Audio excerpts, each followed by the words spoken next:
So, let's see, Tuesday I ordered, oh boy, Tuesday I ordered the stickers. He came and put them on Wednesday. Wednesday we went down and did our TWIC, which pretty much took all morning. We left at 8 o'clock, got there about 8:30, 9 o'clock, and we didn't get out of there until noon. And it only took I'd say about 15-20 minutes to process 5 of us. It was ridiculous. That wasn't on Mercer, that was on the TWIC office.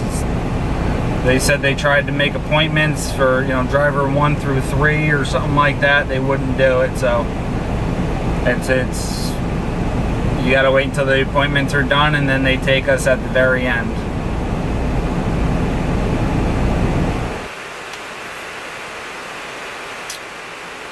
Ooh, that's still really hot. Let that cool off a little bit. So, I was trying to do this, but I was already stressing out and getting aggravated and having a bunch of anxiety over, trying to get everything done and taken care of. And my real main focus was to get a load by Friday, so I could at least have something to put in the bank on Monday.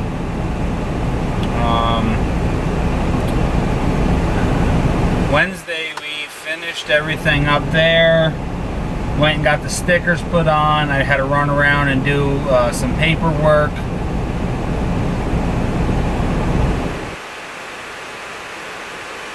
That was pretty much it. Wednesday was pretty much a shot day. I got a little bit of stuff done, but I couldn't get nearly enough done. So Thursday morning is when I got the headache rack put on. Had gotten the camera out, but I forgot to hit record as I was trying to record because we had it up in the air and setting it down on top. Which one thing that did suck was I had to spend $40 on these 4 pieces. If you go back in the video a little bit, if you look at the bottom of the headache rack, there's 4 tubes about that big. Each tube costs 10 bucks. So I had to spend 40 bucks on those tubes, and that was to raise it up to get over top of the APU on the passenger side. So that sucked, but it was nice that machine shop was across the road and I was able to get them from them. My recruiter, he had tools that I was able to borrow.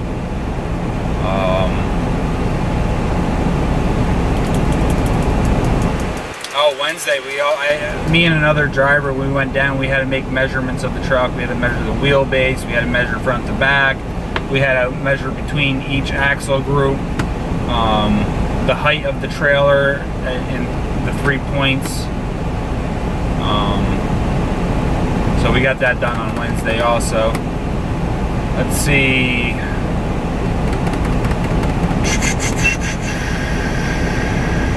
Thursday night, just as I was finishing up with the headache rack, I realized that the guy hadn't brought out my stuff yet, my equipment.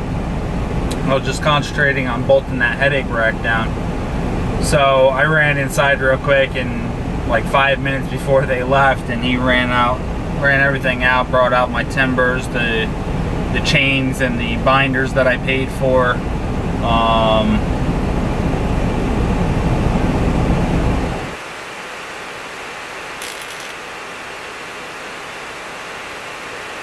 I got all that stuff laid out, and then I ended up dropping my trailer there. Everything was set up and put on over at the orientation building. That's where the warehouse is, where they keep all the equipment and stuff like that.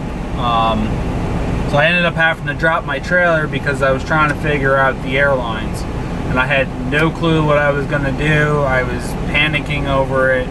I ended up waking up at 4:45 yesterday morning, Friday morning. because I was just flipping out. I didn't know what I was going to do about those airlines. It wouldn't have been such a problem, but I'm running short on money as it is right this second. You know, after I paid everything for the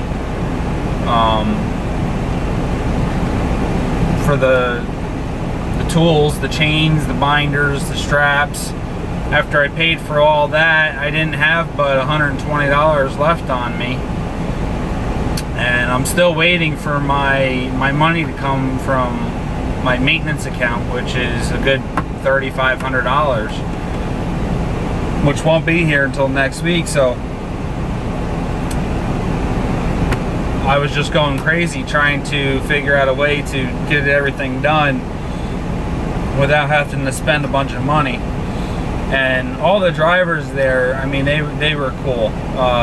You know, everybody was really willing to jump in and help out and pitch in and do what they could to help out. Whether it was the drivers that were in orientation with me, or it was drivers that have been there for years and they're just, you know, they know what everybody goes through, and they jump right in and they help everybody out as much as they can. They don't come in and do everything for you, which I wouldn't expect that, but what they did was, you know, I appreciated very much. And that was a really good sign too. Talking to all the drivers there,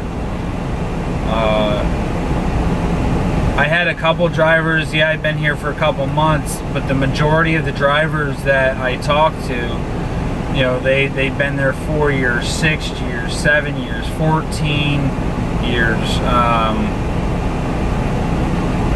There was a couple drivers that were up in the teens. I mean, I didn't talk to everybody, but there was a couple drivers that were up there in the teens.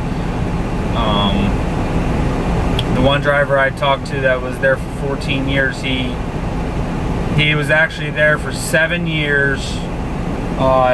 They let him go for a couple months, realized that it wasn't him, it was the other person that they had the problem with, and they brought him right back. And he'd been there 7 years since that problem happened. So with the exception of a couple month vacation, he'd been there for 14 years.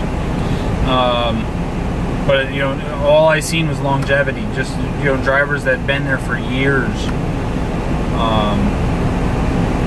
So the company, you know, they all seem really good. It just seems like a really great company. I'm not going to say for certain. I'm not going to really give my opinion. That's just what I've seen so far.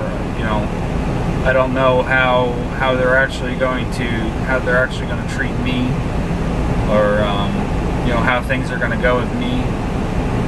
By looking at the load board looks freaking awesome. You know, I'm used to 90 cent a mile stuff coming out of New York to get over to Ohio or something like that, and I'm seeing, you know, there's still cheaper rates. I'm still seeing cheaper rates, but you know, I'm seeing up there like $1.50, $1.60, $1.70. I seen one load that was $1.90. I'll take $1.90 all day long. Always happy with more, but so far everything looks great. Pretty happy with my choice. Now all those numbers that I'm quoting there, those are my numbers. Just like Schneider, that's, you know, Mercer already took their cut out of those numbers.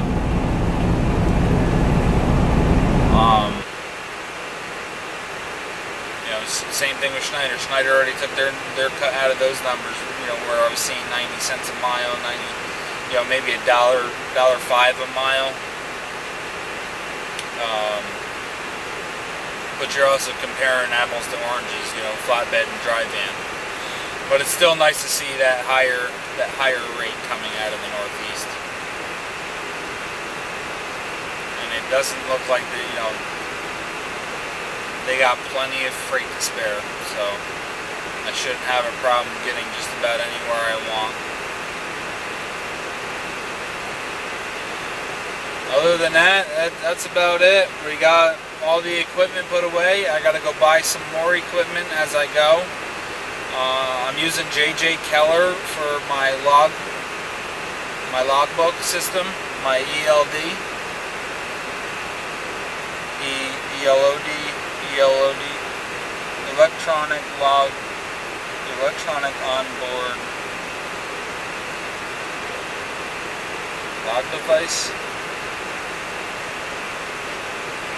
Whatever. My logbook is off of JJ Keller, and I don't see that being there for more than a couple weeks. I really didn't want the Qualcomm, but Omnitrack's Qualcomm, same difference.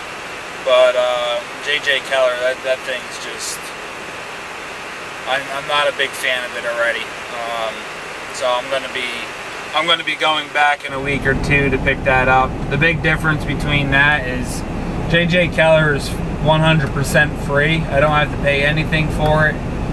They give me the system, and that's it. I downloaded the app from my phone, and I just run it off my phone. The Omnitracks, that is, I have to buy the unit itself, which is $500, and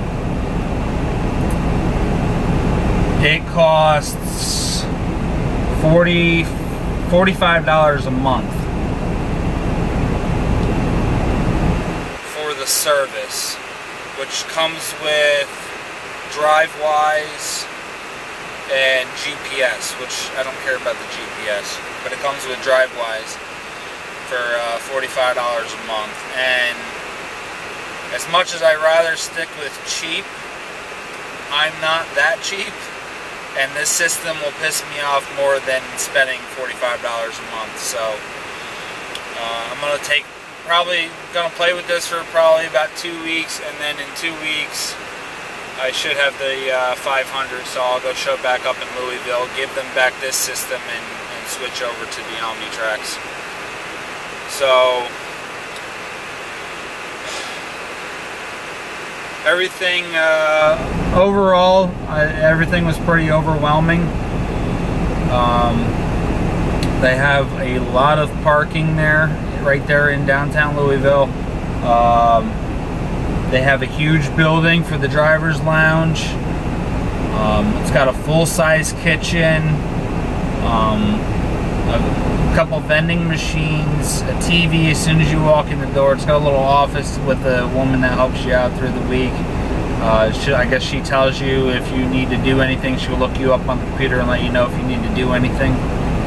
I believe, I'm not positive on that, but I believe that's what she's in that office for. Let's see, they have a bathroom downstairs with one shower in it. They had just a regular guy's bathroom upstairs. It had 3 toilets in it. And then it had a separate room for showers. It had 3 shower stalls upstairs. Had a pool table upstairs. Had a workout room upstairs. And then there's full laundry, free laundry. The laundry room had a TV. There was 1 or 2 small rooms that had a TV in them. Over by the vending machines, there's some tables and stuff where you can sit down. There's a TV in there that mostly has the news going on it, and that's where they got all the pamphlets and information, kind of like a little information center.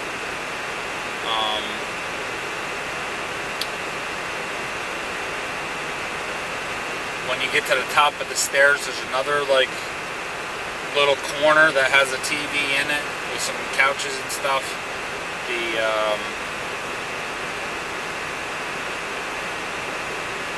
The workout room had a TV in it. They had another room that was by the security office upstairs that had, I want to say, 3 or 4 computers that we were able to use. The place is just a gigantic 2-story house with, just for the drivers. not allowed to sleep in there or anything like that. It's just, you know, to go in, hang out, play pool, play cards or something. And when I first got there, there was a driver that came out and introduced himself. He gave me the grand tour. And when I was going through the little tour, there was like 4 or 5 drivers upstairs sitting there playing dominoes. So it was pretty cool. I guess a bunch of the drivers get together. They'll do cookout and whatnot. That's the other thing. You never go hungry there. There's always food. They had a big barbecue thing on Thursday. All the drivers and all the workers came in and got barbecue, and then all the leftovers went over to the driver's lounge. The barbecue was gone, but they had green beans and mashed potato, or green beans, pork and beans, and macaroni and cheese. All that leftover was brought over to the driver's lounge, and that's what I had for dinner. I made me a big old plate of all 3, and I was good to go. They fed us lunch every day that we were there. For breakfast, the first 2 days of orientation for breakfast, we were in the back of the classroom. They had oranges and apples and bananas and apple juice, orange juice, cinnamon buns, honey buns, the big strudel things. I can't think of what they're called. They had a bunch of stuff in there, water, soda, that we could have for breakfast or to, snack on during the day during orientation. I'm sure I could have went right in there, even after orientation and, grabbed some stuff, but I didn't want to. So that's it for now. This video has been extremely long. Just this portion here is 17 minutes. I'm not cutting any of this. I'm gonna stitch it together and that's it. So if you made it this far, you're probably interested in coming to Mercer. So I'll let you guys know how it goes down the road. It's probably going to be a few more days before I get on here. I'll let you guys know how my first week made out. I am, as far as doing the numbers and stuff with Schneider, I was going to finish putting all that information into the computer. I had already started working on it. I may or may not still do that. If I do it, I'm going to come back to it and do another video on those numbers. Otherwise, I will probably be doing, what is it, September. So September, October, November, December. There's 4 months left.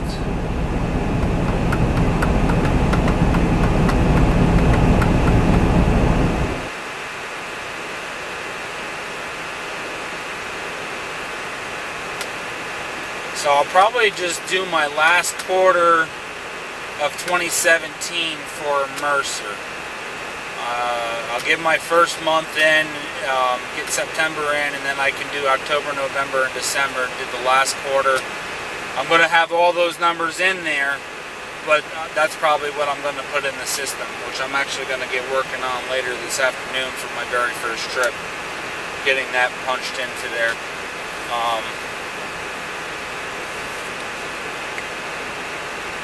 And I got to start getting all this equipment out of here that I have to send back to Schneider.